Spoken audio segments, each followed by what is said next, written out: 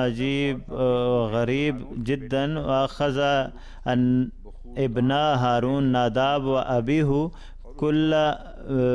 كل منهما مجمرته وجعل فيهما نارا ووضع عليها بخورا